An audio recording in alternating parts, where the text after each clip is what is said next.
together where they are able to derive some meaning, some benefit, some advantage, some comfort. This benefit could be of any manner. So when you're the flowering tree, you support a lot. Yeah. A lot come to you for something. Yeah. For comfort. Yeah. Or for sustenance. For something. Yeah. For survival. For food. For food. Like a president should be for the nation, but I don't mean to say. Of course not. I don't mean. I'm not calling him a tree that is not flowering. I'm just saying. My initial thought was that insects are pesky and they bother you and they sting you, but then I came to realize also that most times when insects are bothering you, they're looking for food. Or they're looking for something to keep them going, and so that somebody would come to you. People are around you because there's something you have to offer, and not necessarily to be a burden, but that there's something that, you're the river of life that somebody wants to get sustenance from. So I guess it's a good thing to be that flowering tree and not necessarily see anything that comes around you as bother. But then we can also be sources. Right. I think that's great. I'm going to say good morning to folks this morning who are tuned in. Thank you for getting in the room every morning as you do. It's always such a pleasure to have you joining us. So many people, it's interesting. So Wamoyo and Becky do Pink Perspective on Spice FM on Saturdays. So a big shout out to you ladies. And you should tune into that when you can, just to be able to then get insights into what's going on in this world of women, and also some of the things that come up every now and then. So Wamoyo, good morning to you. I hope you're doing well. Becky Moirori, good morning to you as well. And Karibu Sana, thank you for joining us every morning as you do. It's always lovely that we can have these conversations. Again, I'm seeing a question here about live streams. They're up, YouTube, Facebook, X, our audience on KTN. You can catch us there as well. And also, as you tune in on radio, always lovely to have you in the room. So let's just say good morning to you. And also saying good morning to a diehard. I'm told he's an absolute diehard of the Situation Room. Memuna, a diehard of TSR, and says, good morning to you, my dear. Hope you're doing well, sister. Karibu San, and thank you for joining us every day. This kind of addiction, we like it very much. So please keep tuning in every morning, and we have into this conversation. You'll go to heaven. Yeah. This one you'll go to heaven. Not now, but there'll be no doubt about when the time comes. No doubt about where you will be going. Good morning from Mombasa, says Peter Kiare. Life doesn't pause when you feel tired or broken. You have to find strength within yourself, carry your burdens, and keep moving forward no matter how heavy it rains. A good thought to start on this morning. Georgia Demo says, good morning, Spice family. Rongo is listening. Rongo is in Homa Bay. Rongo is in Migori. Migori. It's in Migori County. Okay. Robert Tobago says, good morning. Tune in from Mombasa. Ni hao.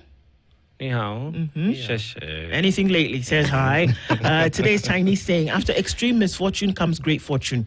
This cyclical climates come and go, things change. When there's extreme here, there's extreme on the other. 7 years of famine, 7 years of bounty. It follows. Extreme famine and drought, extreme rain. That's how our life is. Yeah. Good morning from London, says Rahim Sula. 33 bodies in a mass grave is really scary. We need answers from the government. I'm going to breathe now, because if we start, we will be talking about all of this for the next 3 hours. When they said it was 14, it wasn't 14. And the exhumation yesterday, it was just horrific to watch. And my mind immediately went to the families who may be looking for their loved ones, who have no closure because they died for whatever reason we still do not know. And the too many questions surrounding this thing, and that we have to be in a situation where we're asking who killed them, how did they die, why are they dumped here as though they don't matter. Our value for human life continues to sink lower and lower every day. Brian Rono is tuned in this morning. We see you. Good morning to you, my prince. Good morning. One can be arrested for giving false information to a public officer. Can a public officer be arrested for lying to the public? Wait. Leo, come slowly. We see you, man. Hey. We see the questions that you're asking by not asking. Yeah. That's deep. Excuse me. It's very deep. Yeah. And you must ask, Leo. Okay. Sawa. Yakundi Manuel says, good morning, sister. Good morning to you. What changed the number of bodies, which initially were 14 to 33? If people lie about the dead, do you expect them to take care of our lives? Man, you guys are asking the questions this morning, and it's coming in heavy because, seriously speaking, 14 to 33 is a double jump. And wow. Gyoko says, good morning from Spice FM. I'm celebrating my birthday. Do please sing for me. Tell me your name, exactly what is your real name. Gyoko, tell me your name and then we will sing for you before we get to the end of these greetings. But a very happy birthday to you and thank you for tuning in. Let's make the morning a little bit softer. Let me know what your name is so that I can sing it properly. Daniel Churu says, good morning. Well, as much as the campaign's disguise as development may be focused on Nyanza, I'm fairly certain that many are together with the rest of Kenya for the third and final liberation. And this is what I was saying. If that's the case, and you actually go register to vote, and you actually vote, and something different from the result of these many people who went to vote occurs, then you have some wherewithal to then say, excuse me, but this doesn't make sense. But if it was just you and maybe somebody else here, then you say, but we voted, all three of us. Then you'd be like, okay, how? What are you going to use to come and convince me otherwise? Indeed. And that's really the question, because if you look at especially the youth demographic and how they vote, looking at 2022, approximately 8.4 million people did not vote. Yep. And the president was declared, Joe says 70% did not vote. Slim difference. And so waking up, going out there, voting, and I have had some young people saying we have to protect the vote. Finding ways and mechanisms of protecting that vote. I think that that liberation, for a long time, I think since our new constitution, we've never had a legitimate government. And I qualify that statement by saying that we always have a statistical tie. That's why we end up with this handshake, broad-based and all these shenanigans, in my opinion. Therefore, I'm seeing a situation whereby this time round, we are going to have a legitimate government that will be voted in by a significant majority. This is the thing. That a number one will have over 10 million, a number two will have below 5 million. Okay. That's where we're going with That's where we are going with it. That's why we need all these numbers, so that we can give the next president, the next regime, time to implement the plan that the country requires. Because every time there's this brokerage of a merger or a coalition after the election, it dilutes the alternative government or the shadow government, which should be the opposition. It takes away the voice of the ones who voted for.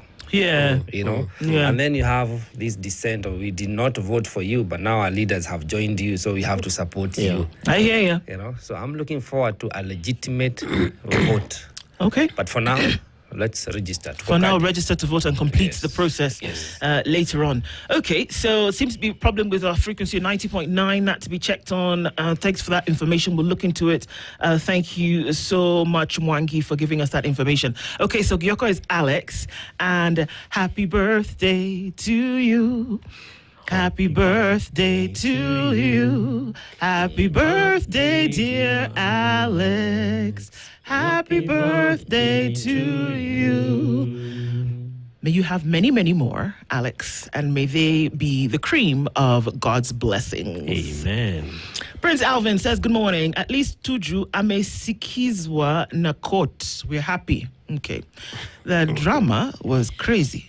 And a nurse had to tell the police officer, who is apolitical in this situation, by the way, the nurse or the medical staff in the police station at that point, the ground zero moment was, she said, this man will die if we don't administer care.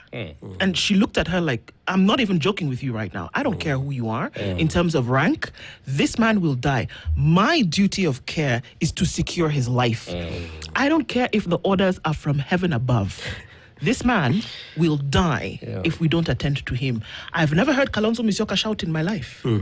But he said, come on. And then it was just interesting to see Dan Manzo shouting as well. People who normally don't raise their voice beyond 10 decibels were yelling. And they said, you know what? If this man dies, it's on you. So you secure whatever you need to secure. But can we get him into a place whereby we secure his health? And what I find disturbing is that was an outright violation of our Chapter 4, the Bill of Rights. Come on. Tuju is not a criminal who is armed, a threat to himself Or other refusing. people, or refusing to be arrested. He's not even obstructing justice in any way. Yeah. But then you use excessive force. There is no dignity or decency in the arrest of the man. If he's suspected of having done something, and actually I saw the charge sheet that is going around. Very it is interesting.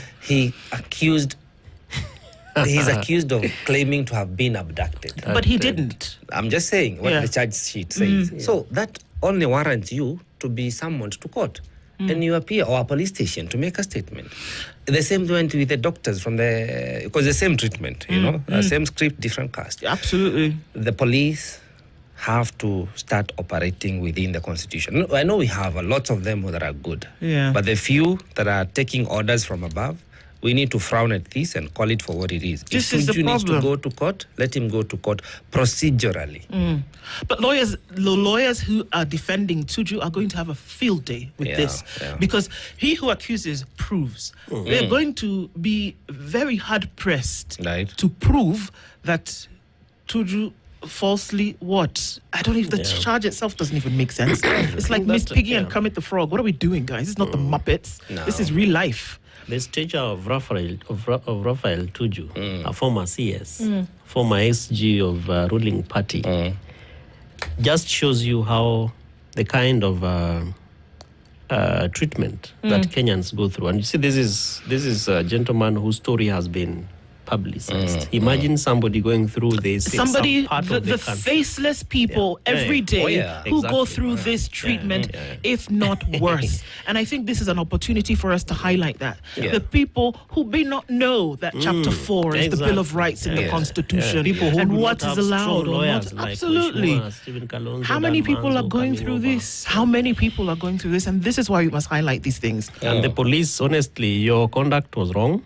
Quite unfortunate. We hope that the curriculum will be reworked, it will be transformed, so that you just get to know how to arrest somebody. I hear in some parts of our region, they say, naomba nikushike. A policeman is even begging you to arrest you. I hope that's the spirit, is the attitude, is the character, and we hope that our police really learn something out of this. All right, let's say hello to let's take another 2 minutes to do this. Isakale, we see you. Good morning. We're living in times where you'll make headlines and headaches in equal measure. I see you. And of course, that's what we are looking at times where you have excuse me, headaches in equal measure. Protect your mental health. Don't let the chaos rent space in your head. Absolutely. Raim Tula, what did I have for breakfast? It seems like so long ago. I had coffee and something. Eric Orr says, good morning. Jose Ethic is tuned in. I hear you. Diplomatic, good morning, Obeds. How you doing? Charles Onyango says, I love your show. Good morning. Thank you so much. Raimtula thinks you should drink coffee daily. I don't think he sees you on days when you don't. And you are just on, that EV juice. But now adding coffee to it, I don't know. Wanda, good morning. Happy to see you all, but I really miss Aseto. He'll be back. Don't worry. Bonjour, mes amis, says Linda. Good morning to you. Brian Rono is tuned in. There's another Londiani route. The Londiani route that goes to, that's the one I'm talking about. Londiani Muhoroni. Then approaching you can get to Muhoroni, but you can't get to Kisumu. You can't get from Muhoroni to Kisumu. That by the time you're getting to Muhoroni, you've already passed Londiani. So there's Londiani, there's Muhoroni, there's Awasi, then there's Ahero, then there's Kisumu. Kisumu, yeah. So in between Ahero and Awasi is where the problem is. Area. Okay, got it. All right. Stanley Gasha says, tuned in this morning from Juja Farm. Good morning to you, Karibu Sana. Ambassador Beja, good morning. Thank you for tuning in. Brian, I see what you're saying. Christina says, good morning. Invite the IEBC chairperson. Social media is showing what the mainstream ain't showing. The IEBC is not showing something. And true, they must be asked a number of questions in terms of what's happening. We want to know the numbers. And this is their job. The job is to be apolitical, number one. They're an independent organization, for sure. But at the same time, they owe the people numbers in terms of how things are happening. Yeah. Live from Nyali is where Warega is tuned in this morning. Good morning, Situation Room tuned. Good morning to you, Moyoka. Thank you for joining us here. Indeed, a lot of sporting activities going on this year. And the Harambee Starlets want to watch for sure. Robert Kirubi is tuned in this morning. Good morning to you. Opening up that proverb. Thanks for that. Greetings from Collins Juma. Si kujua kujificha pia is a crime. This government wants to shift attention. Even Kenya iko na deni. I don't see China police kila mahali. You know what that means? Si kujua kujificha is a crime. I didn't know to hide yourself. Hiding is a crime, right? Referring to the Tuju case. Yes. Yeah, I didn't know either, but apparently that's going to be interesting. Ask Warega to tell us how is Links Road. Warega, how is it by the way? Links Road Nyali, what does that look like right now? Because that was another flooding situation. Yep. Talk to us about what it looks like there, just to get a bit of a heads up. Herbert, good morning to you. Wilfred Onsongo, good morning to you. Karibu sana, everybody. Thank you so much for joining us this morning. Lovely to have you in the room. Even as we get into conversations this morning, thank you for joining us. Karibu sana. We will look into the headlines. I don't know what EVE is. Is signaling to me something? Yes? All right. Let's take a break. And as we do that, we'll come back and look into the headlines. It's 22 minutes to 7 o'clock. Kev, Joe, and Ndu with you this morning. Don't go away. Be back in a bit. This is the Situation Room. Situation Room, the only way to start your day. What happens to the ordinary Kenyan who finds themselves in police custody? If this, and that's the thing that there should be no comparison. A Kenyan is a Kenyan. Doesn't matter if you were one time, high up in the ranks. A Kenyan is a Kenyan across board, has to be treated right. Doesn't matter. Did you say if you're a one-time what? One time. Oh, okay. One time leader at one point in time. Maybe he had something he wanted to make reference to on one time. I don't trust Joe. I see what you're doing. No, I'm just seeking clarity. Okay. Like as you are saying, if at any one time. Wow. Don't say what you think. You're in breach of law as a Kenyan. The Constitution provides for your rights as well. The rights of an arrested person or a suspected person. Yeah. And it is unfortunate that we are bearing witness to what is happening to Tuju. But there are, I'm sure, in scores, other Kenyans who are going through the same predicament. We have to seek to uphold the rule of law across board.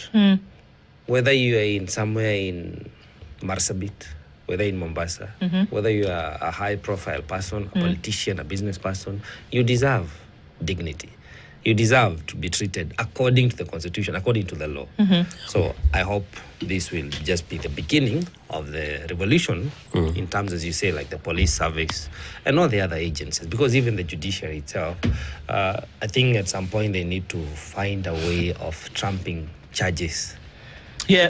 And Joe, lest we forget, Right. Albert Ojwang passed on in custody of the police, Yes. and really any lessons that we have learned, and that really gives us clear comparison between the higher class citizen, Kenyan citizen, and quote unquote, with due respect, low class, an example of Albert Ojwang, how we treat Kenyans is not right. And whether you are, administering your responsibility as a police, I always say that they have a tag called utumishi kwa wote. And that wote purely is just for all Kenyans. So how you treat whoever it is, whether you've been sent by the CS or sent by the president or sent by whoever it is, always remember that there is a day when the same rod you use to met pain on someone will purely be administered to you. I mean, karma is you know exactly what I'm trying to say, but what goes around it comes around. what goes around comes around. I need to sometimes remember where. But Sheila Masasabi raises an interesting point just on this headline, and she says the people who should actually be arrested in this case are those police officers. Because you guys, let's just call it as it is. In some cases, we are still here. April is here. Yes. April is when Albert Ojwang was killed in a police cell. It's been a year. We haven't heard a peep from anybody in terms of who killed him, how it happened. There's speculation. People are faffing about. The people who are directly involved with his murder are walking around. The people who may have been laid blame on concerning what happened to him are sitting in a cell waiting for arraignment in court. But we don't know who killed him. This is the same thing. A nurse had to tell a high-ranking police officer yesterday that if you do not allow me treat this man, he will die.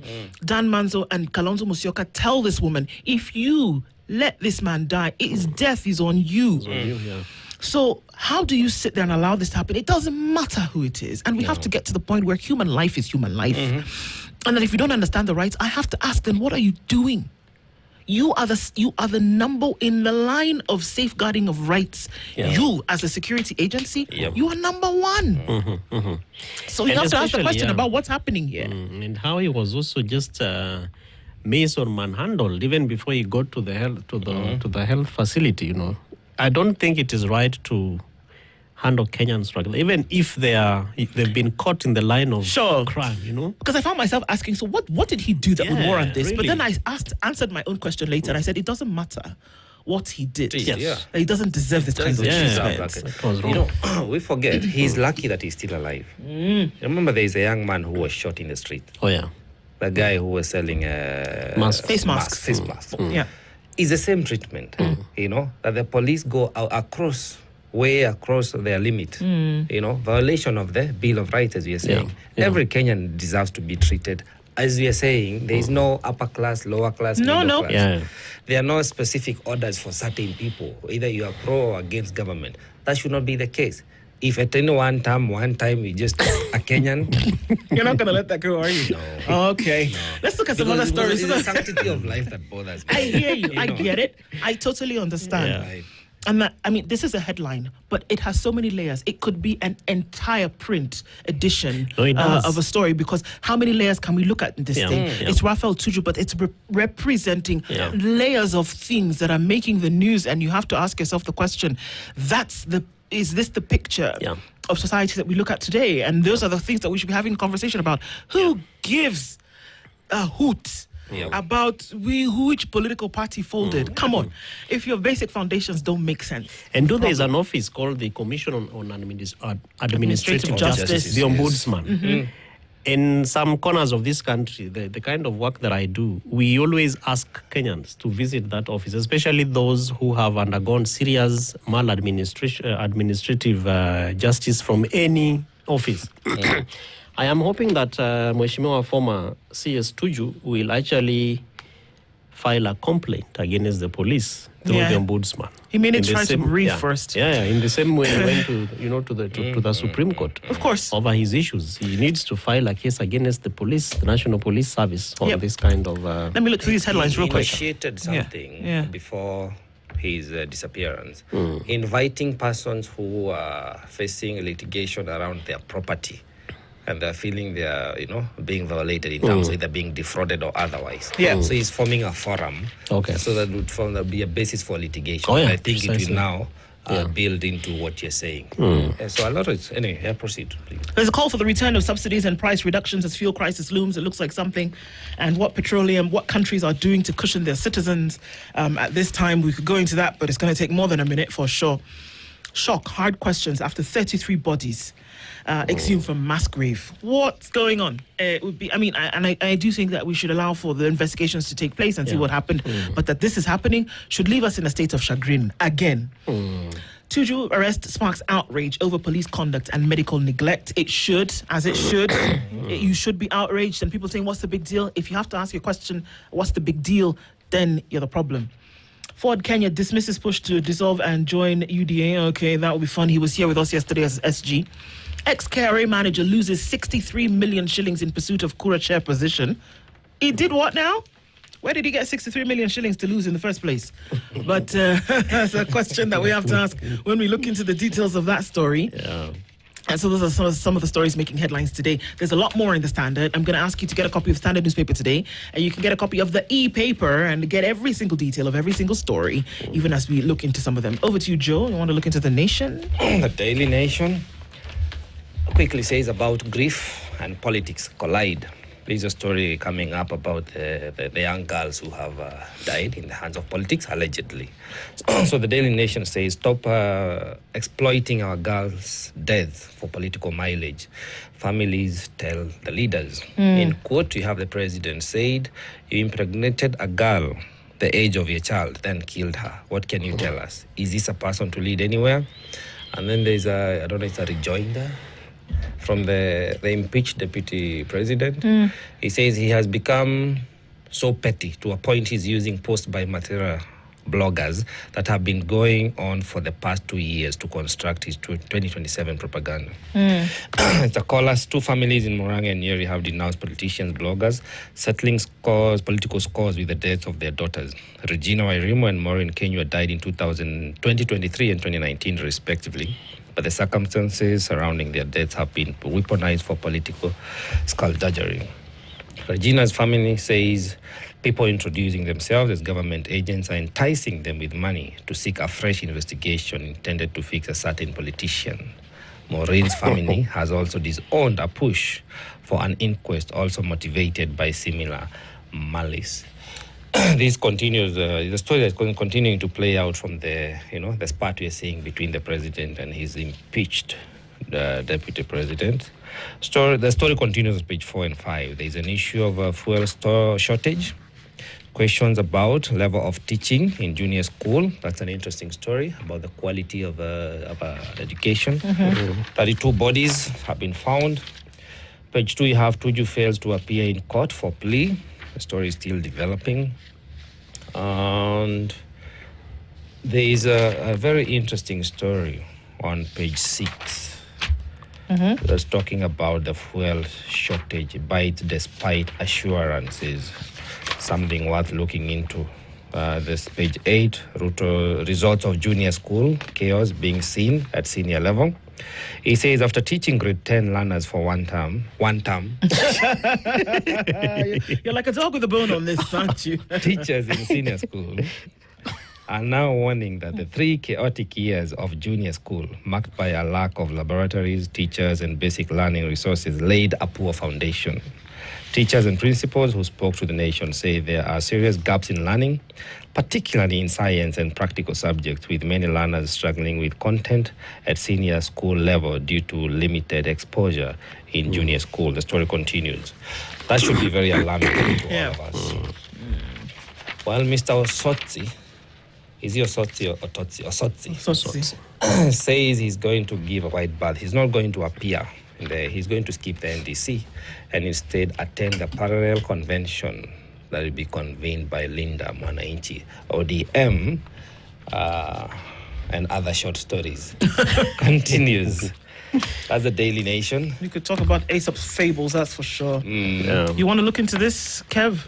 Oh, yeah, the Standard. The Star, sorry.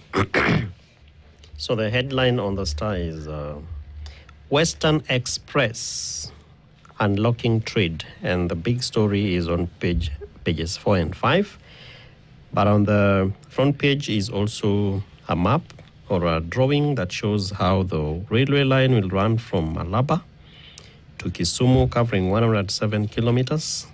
The towns there include Busia County, Kakamega County, Vihiga County, and Siaya County. And then from Kisumu to Narok, covering 264 kilometers, including counties Kericho, Nyamira, Bomet.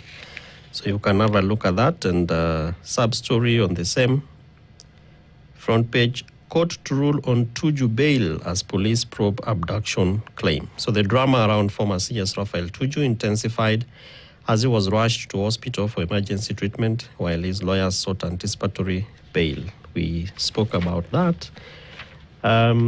Page 2, same story, Raphael Tuju. And then there's a cartoon on page 3 that really looks interesting. There are, who are these now? People throwing missiles. Yes. So people that look like people throwing missiles at each other. This is not AI. This is caricature, right? Yeah. Well, you can have a look at that as well. On page 4 is the president and China Communications Construction Company chairman Song Hailiang during the launch of the construction of the Naivasha-Kisumu-Malaba standard gauge railway line in Narok last week. So that continues the story of the Western Express. Page 7, people-to-people exchanges that strengthen foundation of China-Africa friendships. Continued stories of China and Africa and our friendships, investments, etc. So Chinese president on January 8th sent a congratulatory letter to the opening ceremony of the 2026 China-Africa Year of People-to-People Exchanges. And there is a diagram there of residents and visitors appreciating artwork at the Africa Cultural and Tourism Fair in Zhejiang province. November 6th is a file story. But finally, on page 6 is the president and the Siaya governor. I have seen this photo doing rounds on X and Facebook, social media. President William Ruto and Siaya Governor James Orengo during the breaking ground for the construction of the 1 billion shilling Usenge Pier in Bondo constituency, Siaya County yesterday. Interesting. Very interesting. And below that, because it's a very interesting story on the same page 6. Swiss firm declines to remit almost 1 billion e-visa collections. Apparently, yes, Nancy Katongo, my favorite person, says a Swiss firm contracted to design and operate an electronic visa system has declined to remit almost 1 billion in collected fees to Kenyan government. According to a new report by Auditor General Sikatungu, the Swiss firm Travesory Border Security SA has not remitted 927 million. The revelations will place the Immigration Department under fresh scrutiny, as auditors say no effort has been made to secure the money. The dispute was first reported by the Star in April, following a fallout that led to the government failing to extend the contract.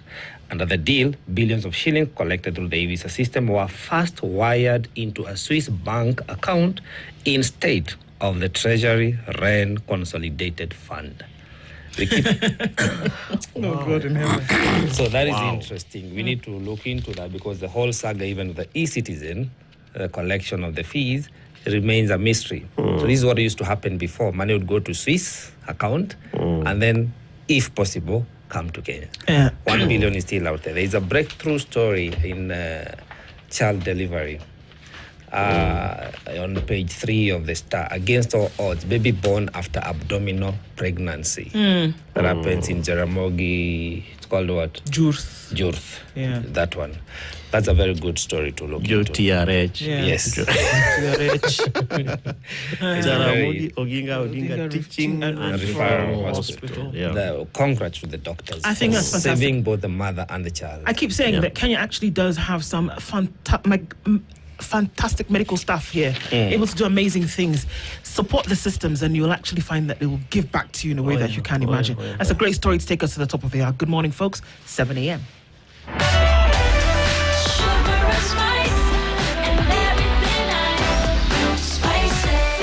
Spice up your life. This is the Situation Room, the only way to start your day.